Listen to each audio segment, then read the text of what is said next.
reincarnated with every other Brandon Stark. Because that would be kind of cool. Yeah. That would be kind of cool. But then I just don't see him being the... Okay, Bran is the Night's King. I could see that. But I can't see him being reincarnated into every Brandon Stark because Ned's older brother, Brandon Stark, supposed to be like a bully, tough fighter. Doesn't seem like him. Now, when you talk about some legendary Brandon Starks, it's like, you don't know much about those guys, so I guess you could be any one of those guys. That's true. But it's just kind of weird. Yeah. I think people are just grasping at straws here, you know? The Night's King theory would be awesome, but... I think they don't have enough time. Yeah. Like, I think to really it's something that you almost have to set up like 3 seasons ago, throw the Easter egg out, and I just finished watching, binging the whole thing again. I know you're in the process of binging the whole thing again. Like, I didn't notice anything that like sticks out, and I'm like, oh, there it is. That's the part. Right. And so I feel like with only 6 episodes left, it would be a huge gamble, right, to try and push that forward without proper setup. Yeah, without something before this. Right. It's going to feel like hastily put together and just weak. That's the one thing I don't want about this season. You're right. Like, I felt rushed last season. Mm-hmm. Rushed in a good way, too. Like, it was nice to finally get from point A to point B in 2 episodes, rather than it takes 15 episodes to get across Westeros. Right. That it gets a little annoying. But it also, like, within 1 episode, Jon is Winterfell to Dragonstone to King's Landing. It's like, this dude is like all over the place now. He's not even riding a dragon. No. And so it's that... It's a little... The hardcore, like, book fans, the hardcore season 1 through, like, 4 fans, I can see why they,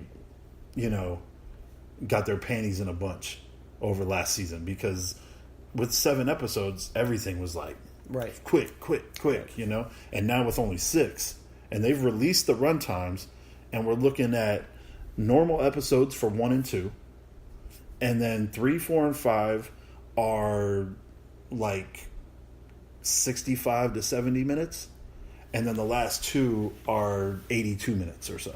And so those last 2, those are our movies, if you will, right? I know when they first started talking about a 7-episode season, it was going to be, every episode's going to be 90 minutes, and it's going to feel like just film after film after film, and everybody was so excited. So now to see these times, and you're like, okay, you're going to have to speed a lot of things through to get every storyline completed and have everybody happy. Right. Yeah. I mean, regardless, they're going to be the longest episodes we've had. And it's not like Dreaming of Spring or whatever is coming out anytime soon. No. So we'll have nothing to compare it to. Right. What a proper ending should have been like. Exactly. All right. Next Stark, we got Arya. Live or dead? She's dead. Dead? How? She's dead. For me, I think she'll be alive, and it'll be some kind of vague disappearance. She'll blend in, change her face, and she's not meant to be a lady. She's not meant to rule. I think she's going to be off doing her own thing and disappear. I would really like that. I don't see it happening though. I think she dies, and it might even be protecting Jon or dying with Jon at the same time. Right. I kind of feel like she might die beforehand, like before. I think Jon dies at end of episode 6 or early episode 7. Yeah, he's got to be one of the last characters. I think Arya dies episode 4, maybe. And she does have that. And that's going to be painful. She has that cool Valyrian steel dagger. Oh, she's going to take a lot of. She's going to take a lot of whites out. Yeah, she's going to take a lot of whites out. Okay, Theon. What happens to the Greyjoys? So last we remember, he gained a little bit of respect back with the Ironborn. He's going after Yara. Of course, Yara's in King's Landing. Well, or is she with Euron? I think she's on the ship with Euron. Okay. And the Sand Snakes are in King's Landing. Yeah, with Cersei. Okay. But I'm kind of the Greyjoys are what the Greyjoys are to me now. Yeah. Like I don't think they're going to give a lot. Yeah. Euron's a wild card, and he'll come out of nowhere and disrupt some plans. Other than that, they're going to keep to themselves. He's going to go get the Golden Army or whatever they're calling themselves, right? Mm-hmm. He's going to get them. There's going to be some type of battle on sea. Maybe the Golden Army turns on him or something.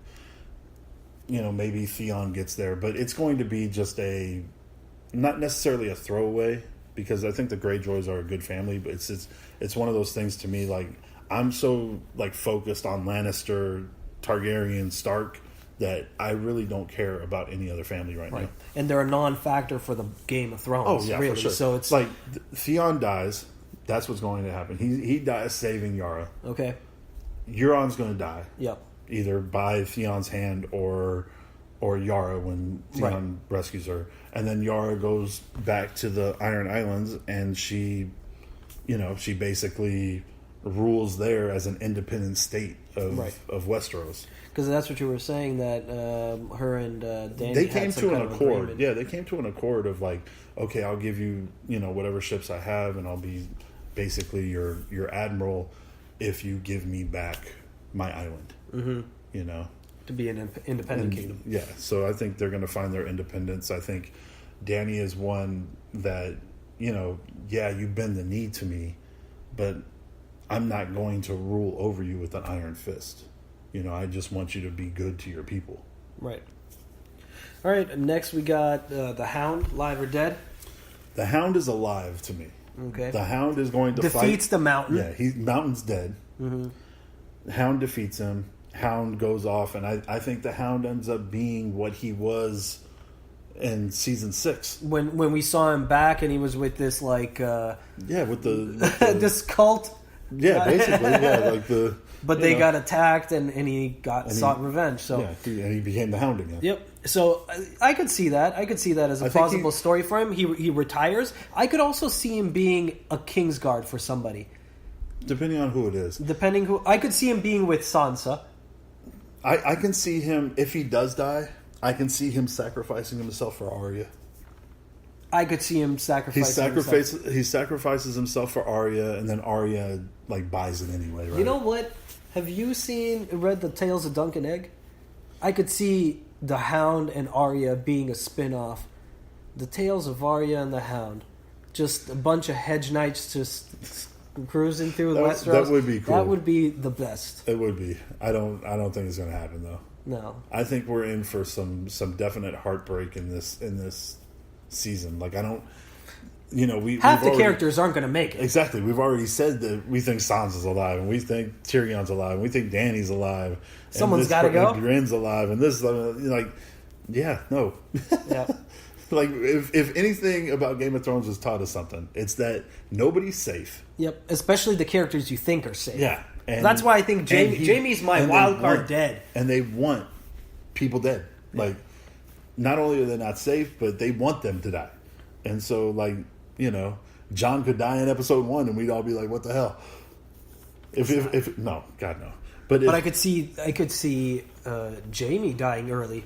So I was just earlier. Well, it's just like when you read, in the book that Jon died or whatever.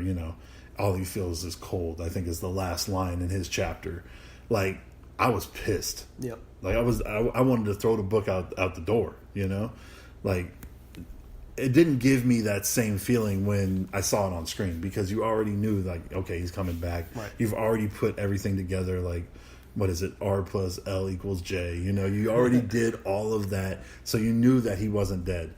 But the way that it happened in the books, when it happened in the books, I mean, you got to remember, this is 10 years ago now that Dance with Dragons came out. When you read it, it was oh my God. Now it's oh, okay. Yep. So I read the books after the show started getting out, so I thought he was going to come back. No matter what. Yeah. See, I thought he ended up warging into Ghost. Right, but I thought it was a holding place for him. Right. You know what I mean? Yeah. Yeah. All right, so Hound alive. Cool. Brienne, the one who defeated the Hound. Brienne is she's in Sansa's service. Brienne is alive unless she sacrifices herself for Jaime. That's the only way I can see her dying. If not, or for Sansa, what because Jaime is going north, right? Mm-hmm. That's where part of the reunion, bro. Yep.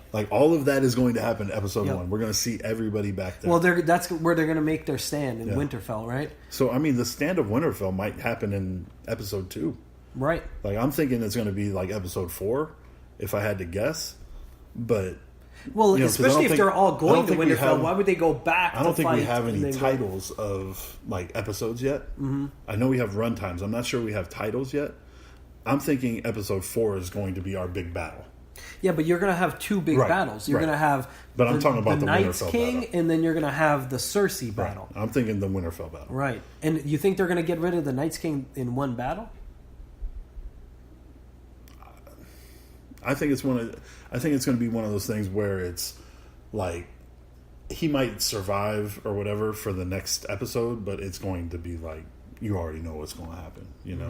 Because I think whatever episode that is, 4, 3, 2, whatever, 7, it's the whole episode is that battle.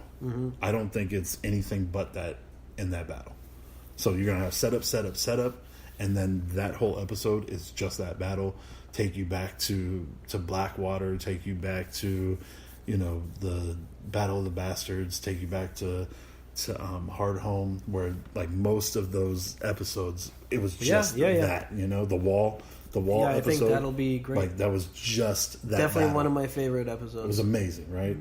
And the one I think- afterwards was really good too. and I think that's what we're going to have. Yep. Like I have so much faith in this season. Like not only is it going, it's not going to end like Sopranos ended, you know. And I didn't even mind the Sopranos ending, but what I'm saying is like you're going to have a definitive, like this. It's going to end with a bang. This person is sitting on the Iron Throne. These people over here are dead. Right. Okay, so we got Brienne's love interest, Tormund. The man. Shout out to my man Tormund's beard. Will he ever seal the deal with Brienne? If she stays in Winterfell with Sansa, it's very possible. I think if Tormund survives, and you mentioned it, he's going to be a lord. Dreadfort's open. Umber, Last Hearth is open. The Karstarks. I mean, all of those northern castles are ripe for the wildlings to pluck. Right, and you got to remember, like, you know, Stannis had always been like, I'm gonna, you know, I'll grant title and these things, right? People who and I think John took that to heart, and I think he's going to Right. to reward the people that fought with him, Right. even And if they are wild. so is he alive or dead? I think Tormund's alive. I think he's maimed. Like he's missing an arm. He's, you know, he's not going to be in battles anymore. But he's going to take Brienne by the hand, boy. They're going to make some beautiful monsters. He's going to give him some cocky pat. All right. The non-factors over here. So we got the Tullys, but you know, the Tullys are waste. Sand snakes are waste. Varys is the only one. Like I can see. How is he alive or dead? I think he's dead, along with Qyburn and Pycelle, the three worms. Oh God, Pycelle, man. That dude hopefully dies soon. He's, from natural causes. That old fart. I think what you have though is I think the little birds are going to come into play, and I think that and kill who? Because they could either back up, like go kill Qyburn or kill Varys, I think, like they did with Lancel Lannister. You right, know? and I think they're going to kill Varys. They're going to kill Varys. I think they're going to kill Varys. You don't think that? I think they're going to kill Qyburn. Think so? Because you think Varys ends up staying alive? I think so. I don't know if he'll stay alive, but I think he'll stay alive long enough to put Dany on the throne.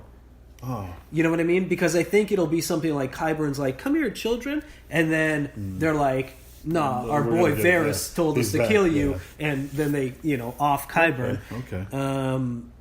But then I wouldn't be surprised if Cersei killed him. You know what I mean? Like the mountain just smashes his head in. But she's got to get somebody. Qyburn's going to go down. She's got to get somebody. So Right. Cersei is going to kill one or two people before her time. Big people, yeah. So we got to, keep that in mind. Right. That's true, man. And then we're not giving her enough credit. Right. No, like we got to remember she's Cersei. Card. Yeah. So she's going to get somebody. So who does she get? Jorah.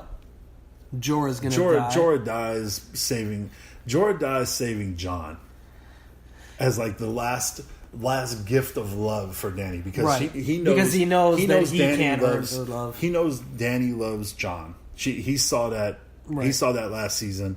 He knows that Jon actually loves Dany too. It's not a situation of he's not trying to win her over. Or something I'm trying to form this alliance and now we're good. It's not that stuff. It's that they love each other. So when he sees that, he's going to be like, oh, okay, now I want, I know that this is the right spot. I can't have her